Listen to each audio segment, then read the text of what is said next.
Welcome. For this particular lab, you're going to use the video and you need to take notes.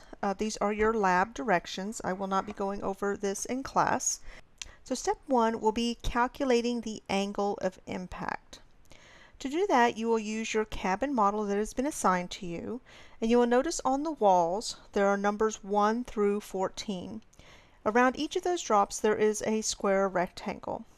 Then there are two numbers. There's one highlighted green and one that is highlighted yellow. One member in your group will need to go to Moodle to open up the worksheet, and this is a group lab write-up.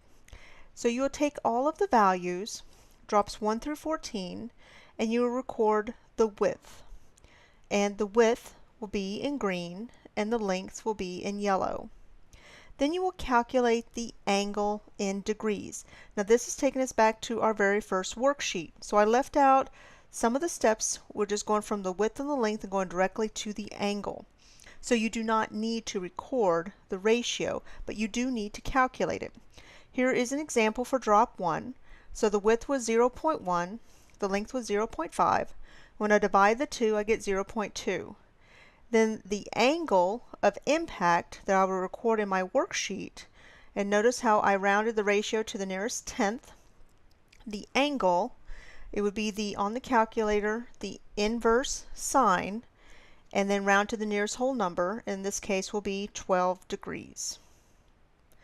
Step 2, I will attach one end of each of the 14 strings to the walls first. That seems to be the easiest way to do that rather than doing one string at a time. So here I have laid the box down on its side, so this is on the table.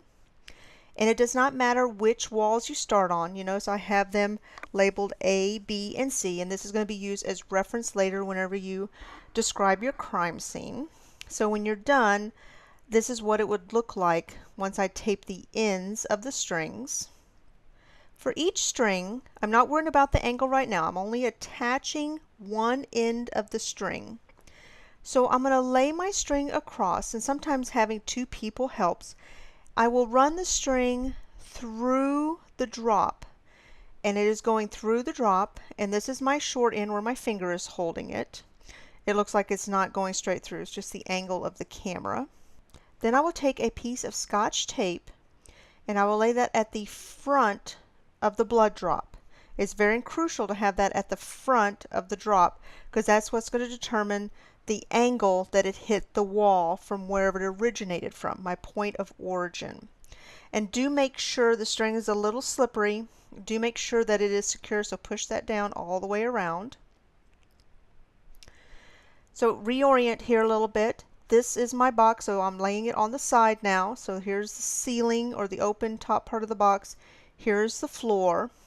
I found that it's easier when you're stringing your box to start closest to the floor and then work your way up, since you're working with the short ends, and the long ends will be toward the floor because that's where I need to string toward. So when you have one wall complete, this is what it's going to look like. You notice how the short end is pointing toward the ceiling and the long end is pointing toward the floor. And this is the box upright, and so this is all 14 drops that have been strung, and this is only on the wall. Step 3 is very important. If you're off on your angles, holding the protractor, running the string, getting it tight enough, making sure it's straight, if all of these factors are not in place, then determining your area of convergence would be off. So please take time. Anytime you move a string, go back and just double check. Take your time on this part. So for step 3, you're going to use a protractor, and you're also going to use the calculated angles from your worksheet. And we're going to run the strings from the walls, and it's going to go to the floor. You may have one or two that is going to extend from wall to wall. So when using the protractor, the edge of the protractor is going to be held against the edge of the wall. And this is probably the most important part because things will slide and move on you. Here are the two things you always need to be watching for, and having that one person being responsible for the protractor is probably a key thing. And then one person running the string and checking the angle, and then having someone tape that down. The edge of the protractor again against the wall, so we're going to have the edge is going to run along the string that's going through the blood drop. The 0 on the protractor is going to be at the front of the drop or where I ran my tape. Okay, so run the protractor along the edge of the string or through the blood drop, and then the 0 on the protractor is going to be at the front of the drop. And then this is the other thing that's really important, is keeping this perpendicular. If the protractor is at an angle and not perpendicular to the wall, then that is going to cause your string angle to be off also. It's just a ripple effect. So this is just another angle, no pun intended, of what it would look like, showing that the protractor is being held against the wall. This is a side view. You notice that here we got the string coming off of the wall, and now this person is being responsible for finding the correct angle, and then she's pulling the string down toward the floor. And this is looking into it, and then they would place a piece of tape on the floor once they have the right angle. Now this is a common mistake, is that we just try to pull so hard with the string, now this is exaggerated, that then the angle is off. You want to touch the string to the protractor, but you don't want the string to bend, and you don't want it so loose that it's causing the angle to be inaccurate. So again, this is exaggerated, but this is a common mistake, that people will pull the string so hard and it will cause the angle to bend. If you think about it, that when blood is coming off of something, it has to travel in a straight path. If blood was coming off of this, there's no way that it could cause a bend and then hit the wall. Another common mistake when you're running all of your strings, you're doing okay up against the wall, but when you're stretching it to be taped down to the floor or to another wall, you got to make sure it follows a straight path. You can see this one is coming off the wall okay, but then it hits some other strings and then it bends down.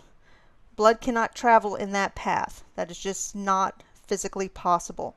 So in this case, I should have run the string underneath and then start it over again at my angle. So sometimes you're just going to have to rework it and interweave those strings in between.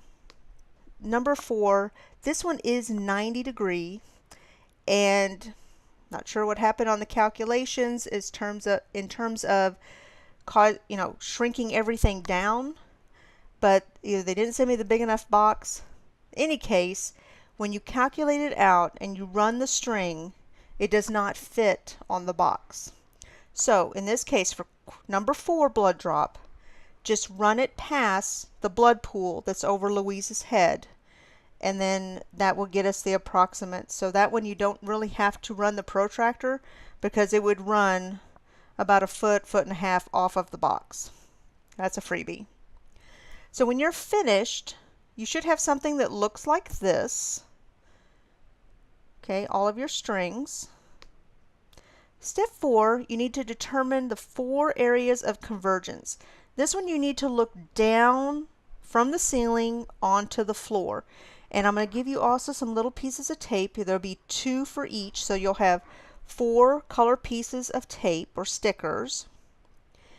And what you want to do, so here I'm looking from the ceiling, as if I'm on the ceiling, down to the floor, and here's the wall up here.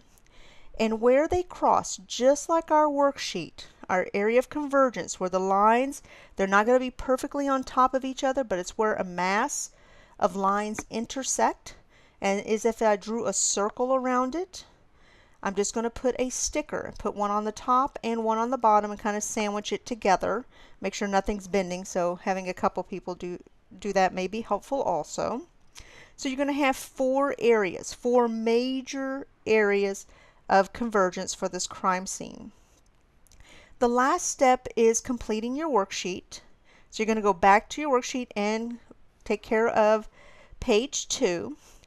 So for this question, number 1, where did the assaults take place in the room based on the 4 areas of convergence? This one you really need to explain and give reference to wall. That's why I labeled A, B, C. And so you're going to have, for example, in the corner between wall A and B. Or there's even a patio, so between the wall between patio and wall A. kitchen between wall C and the kitchen. Okay, so be very clear on where you're at. Don't say in front of the couch. People can move a couch. Okay, that leads me to fixed points. A couch is not a fixed point. Okay, a wall is a fixed point. If I can move it, it's not fixed. Okay, so that's what it's referring to as fixed points. Number 2 should be self-explanatory. The weapon is still at the crime scene. I'm not trying to trick you in any way in that respect. Question 3, the logical sequence of events that occurred during the attack. Okay, so, and I don't care if you use bullets or paragraph, it's just whatever you prefer, but you do need to include these points. Okay, so the position of the male and the female victims, the 2 victims found. Now you'll notice if you look at the patio door, take a reference of that. That's on the cardboard or the cabin model. Okay, you need to explain how the furniture was displaced and how there was blood spatter and flesh evidence. And now look on the fireplace for that. Okay, so you have a weapon that's involved, and you need to look on how the spatter took place, where the bodies were found, so that it all makes logical sense. That's the key. Logical sense. Okay, and it is not a murder-suicide. I'm going to make that very clear. Not a murder-suicide. Everyone tries to do that. Okay, so once you finish that up, then go ahead and put everything back. Leave the boxes the way they are, because I'm going to look to make sure that you've followed the directions completely. And then you turn in your worksheet, and then you're good to go. Thank you. Bye-bye.